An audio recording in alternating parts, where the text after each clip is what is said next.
2011 চনৰ পৰাই ৰংঘৰৰ বাকৰিত টাই আহোম যুৱ পৰিষদ অসম চমুকৈ টাইপা আৰু ৰংপুৰ মেলা আয়োজক সমিতিৰ যৌথ উদ্যোগত মাঘৰ বিহুৰ প্ৰথম দিনা আমি ৰংপুৰ মেলা আয়োজন কৰি আহিছোঁ। সমন্বয় আৰু সম্প্ৰীতিৰ এনাজৰীক মূল মন্ত্ৰ হিচাপে লৈ আৰম্ভ কৰা এই ৰংপুৰ মেলাই এইবাৰ ষষ্ঠদশ বৰ্ষত ভৰি দিছে আৰু যোৱা 10 জানুৱাৰীৰ পৰা ৰংঘৰ বাকৰিত বাণিজ্য মেলা অনুষ্ঠিত হৈছে। জনগোষ্ঠীয় সাজপাৰ বস্ত্ৰৰ বিপণী আৰু পৰম্পৰাগত খাদ্যৰ বিপণীয়ে বাণিজ্য মেলা যথেষ্টখিনি সমাদৰ লাভ কৰিছে আৰু যোৱা 11 আৰু 12 জানুৱাৰী তাৰিখে এটা মিক্স মাৰ্চিয়েল আৰ্ট কম্পিটিশ্যনো ইতিমধ্যে অনুষ্ঠিত হৈ গৈছে। কিন্তু আজিৰ বৰ্ণাঢ্য কাৰ্যসূচী ৰাতিপুৱা পতাকা উত্তোলন ইতিমধ্যে সম্পন্ন হৈছে আৰু কিছু সময়ৰ পাছৰ পৰা আমাৰ জনগোষ্ঠীয় সাংস্কৃতিক সমাৰোহ হ'ব। ইয়াত আমাৰ অসম, অৰুণাচল প্ৰদেশ আৰু নাগালেণ্ডৰ কেইবাটাও জনগোষ্ঠীয় সাংস্কৃতিক দলে ইয়াত নৃত্য প্ৰদৰ্শন কৰিব। অৰুণাচল প্ৰদেশৰ আমাৰ খামতি জনগোষ্ঠী তেখেতসকলৰ কানুকজুং, কাকাই, ডিয়াৰ ডেন্স এইকেইটা নৃত্য তেখেতসকলে প্ৰদৰ্শন কৰিব। টাই আহোম জনগোষ্ঠী লাইলুংখাম, ৰাকচাংমাই, কা নাপচেং এই নৃত্যসমূহ প্ৰদৰ্শন কৰা হ'ব। চৰাইদেউ হুঁচৰি দলৰ সমন্বয় হুঁচৰি দলৰ বিহু হুঁচৰি ইয়াত প্ৰদৰ্শন কৰা হ'ব। মিচিং জনগোষ্ঠীয় নৃত্য ইয়াত প্ৰদৰ্শন কৰা হ'ব। মৰিগাঁও টিয়া জনগোষ্ঠী বৰত আৰু লালিলাং নৃত্য ইয়াত প্ৰদৰ্শন কৰা হ'ব।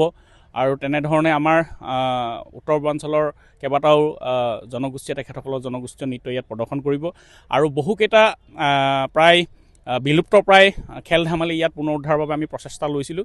আজি বহু সংখ্যক প্ৰতিযোগী ইয়াত উপস্থিত হৈছেহি। ইয়াতে ধূপ খেল, কড়ি খেল, ৰছী টনা, পিছল খুঁটাত বগোৱা, টেকেলি ভঙা বিভিন্ন ধৰণৰ আমাৰ থলুৱা খেল ধেমালিবিলাক ইয়াত অনুষ্ঠিত হ'ব। আৰু আমি শিৱসাগৰত যাতে পৰ্যটনৰ প্ৰসাৰ আৰু প্ৰচাৰ হয় তাৰ বাবে আমি ৰংপুৰ মেলা আৰম্ভ কৰিছিলোঁ আৰু এইবাৰৰ ৰংপুৰ মেলাত আমি ইতিমধ্যে দেখিছোঁ কেইবাজনো বিদেশী পৰ্যটকো আহি ইয়াত উপস্থিত হৈছেহি।